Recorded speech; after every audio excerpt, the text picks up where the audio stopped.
students, in this chapter chemical bonding and molecular structure, we will study about the various types of bonding and the shapes of the molecular structures. But before starting the bonding and the Lewis dot structure, let me tell you that matter is made up of one or the different types of elements, and elements are made up of atoms and molecules. But atoms are incapable of independent existence except the noble gases. Otherwise, all other atoms, all other elements, they exist in the molecular state. Now, why these noble gases are capable of independent existence, whereas the other atoms cannot do so? The reason behind is the noble gases have their 8 electrons in their valence shell, and all other elements, they do not have 8 electrons in the valence shell. So, these atoms combine to enter into more stable state. There are many theories given regarding the bonding of the atoms. For example, the valence bond theory, the molecular orbital theory, valence shell electron pair repulsion theory and the Cossel-Lewis approach. Normally, there are two types of bonds, the ionic or the electrovalent bond and a covalent bond. Ionic bond and covalent bond we will discuss now. Ionic bond. Ionic bond is formed by the complete transference of one or the more electrons from one atom to another, and this process is called electrovalency, and the chemical bond formed is termed as the ionic bond or the electrovalent bond. By sharing of electrons, a covalent bond is formed. A covalent bond, when 1 to 1 electron is shared, then it is a normal covalent bond. But in a special type of sharing, when both the electrons are contributed by one atom, it is a coordinate bond, a special type of covalent bond. So, let us have an overview of the two types of bonds.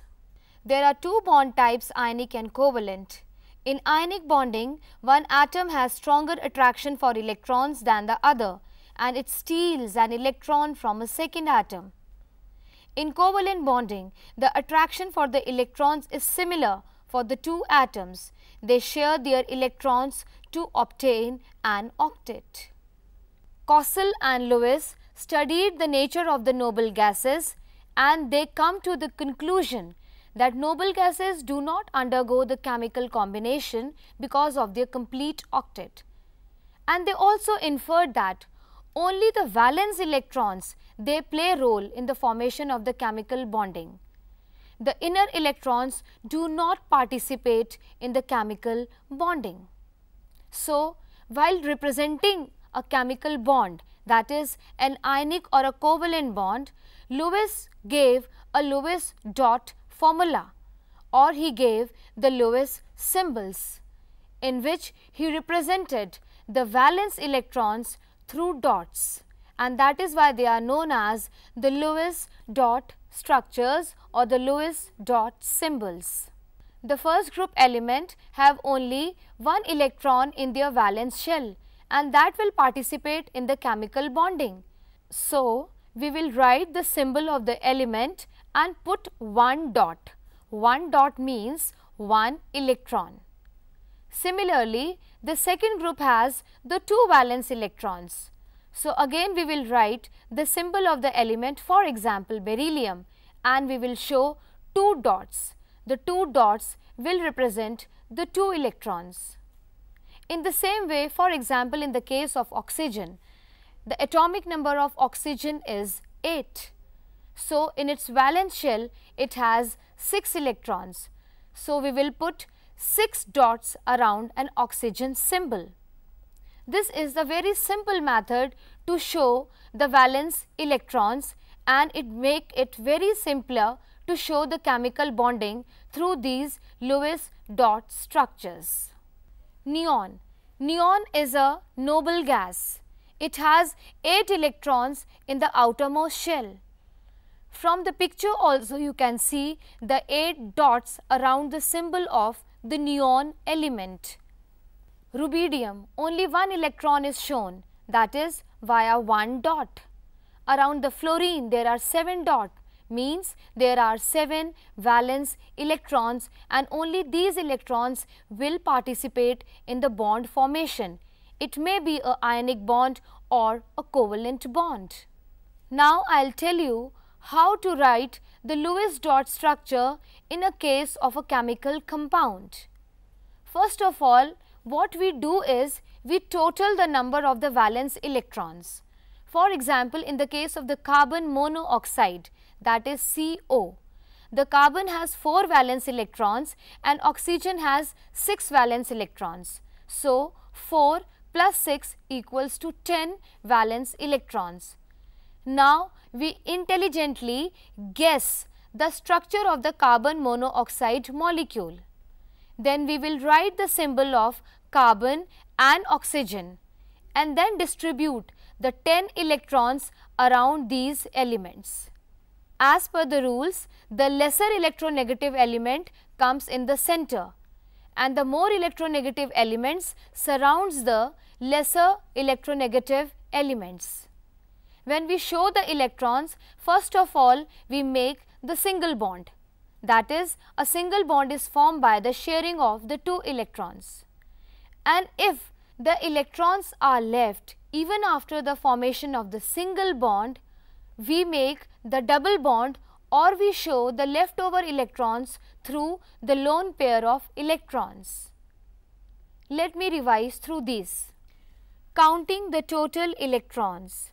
Once we have determined the basic structure of the molecule, we can start placing electrons around atoms. The first step is to determine the total number of electrons that are available. We use the group number of the element to indicate the number of the valence electrons that it contributes to the molecule. Example, oxygen in group 6A contributes 6 electrons. Once we have determined the number of the total valence electrons, we can start distributing them throughout the molecule. When we represent electrons, they will be in pairs, since an orbital holds 2 electrons. Electron pairs can be represented with 2 dots or a solid line. Ionic bonding. Now I will explain ionic bond through a Lewis dot structure, that how we can represent an ionic bond via Lewis dot symbols. For example, ionic bond in sodium chloride. Sodium has 1 electron extra, that is more than an inner octet. So, it tends to lose this 1 outer electron to the chlorine, which has 7 electrons in the valence shell. Both do this to have 8 electron in their octet. Sodium loses 1 electron and changes into sodium cation, that is with 1 positive charge, whereas chlorine gains 1 electron and completes its octet and changes into chloride ion. Now let me show you this through an electron dot symbol. The transfer of electron you can very well see from the sodium to chlorine and entering of them into the more stable state. And since they are now oppositely charged ions, electrostatic force will hold them.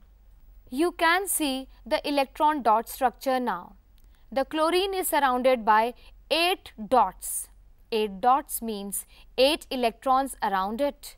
And now also you can see a negative charge on the chloride ion because it has gained 1 electron from the sodium ion, and sodium has 1 positive charge.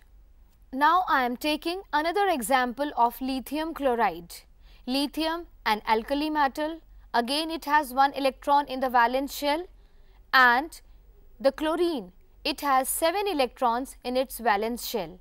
The 1 valence electron of the lithium will be transferred to the chlorine, and chlorine will change into chloride ion and lithium will change into lithium plus cation.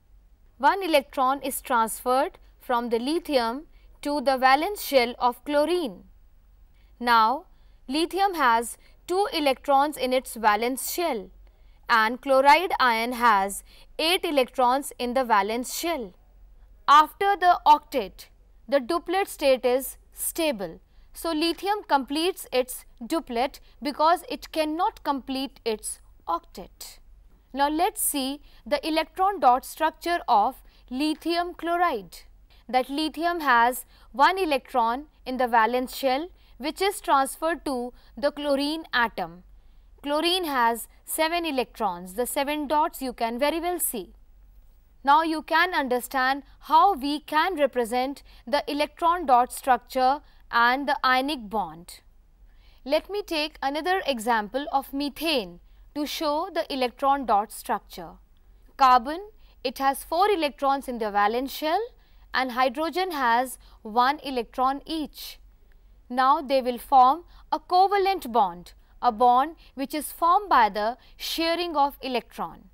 The red dots, they are representing the single electron of the hydrogen and the black dots, they are the 4 electrons of the carbon. Now, you can see that by the sharing of these electrons, the duplet of the hydrogen is complete and the octet of the carbon is complete. Both are in the stable state and electrons are represented by the red and the green dots. Lewis dot structure is a very simple and very convenient method to show the sharing of electrons. This is an example of ammonia. In ammonia also, nitrogen will complete its octet and hydrogen will complete its duplet. Now, the octet rule. From last so many examples, it is very much clear that to complete the octet is the most stable state. The noble gases have their octet complete and all other elements, they enter into this most stable state. So, octet rule states that the atoms of the different elements combine with each other in order to complete their respective octets, that is 8 electrons in their outermost shell, or duplet, that is having 2 electrons in the outermost shell to attain stable nearest noble gas configuration. Dear children, but there are limitations to the octet rule. There are many elements which cannot complete their octet. There are many elements which have electrons more than 8 in the valence shell, that is known as expanded octet, and there are elements which have odd number of electrons. Let me give you quick examples of these 3 exceptions to the octet rule. The incomplete octet of the central atom. The number of electrons surrounding the central atom is less than 8. This is especially the case with elements having less than 4 valence electrons. Most common examples are the compounds of lithium, beryllium and boron. In these, the central atom, they do not complete their octet, they complete their duplet. This is the first exception to octet rule. Odd electron molecules. Nitric oxide has odd number of electrons. Similarly, nitrogen dioxide, the octet rule is not satisfied for all the atoms. The expanded octet. Expanded octet means the number of electrons in the valence shell is more than 8. For example, in PCl5. In PCl5, phosphorus is in the center and instead of 8, it is surrounded by 10 valence electrons. Let me show you through the atomic model set. This is PCl5.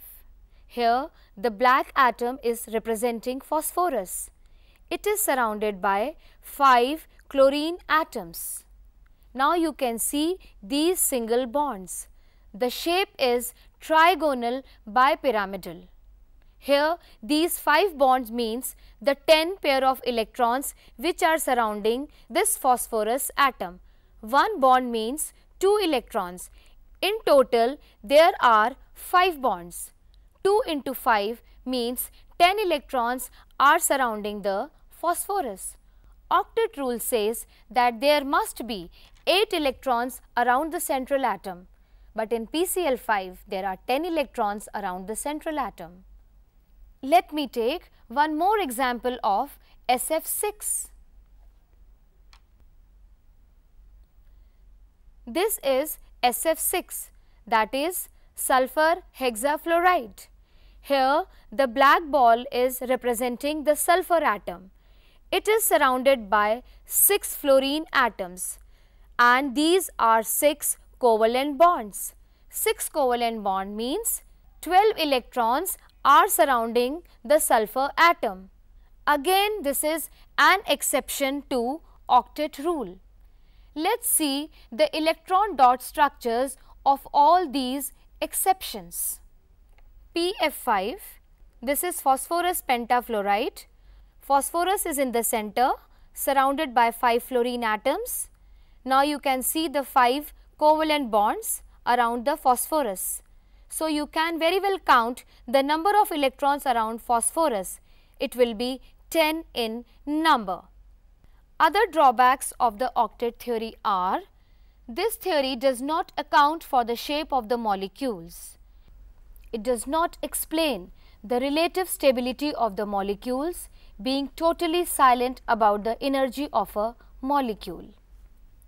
Dear children, let me give you a quick recap of this topic.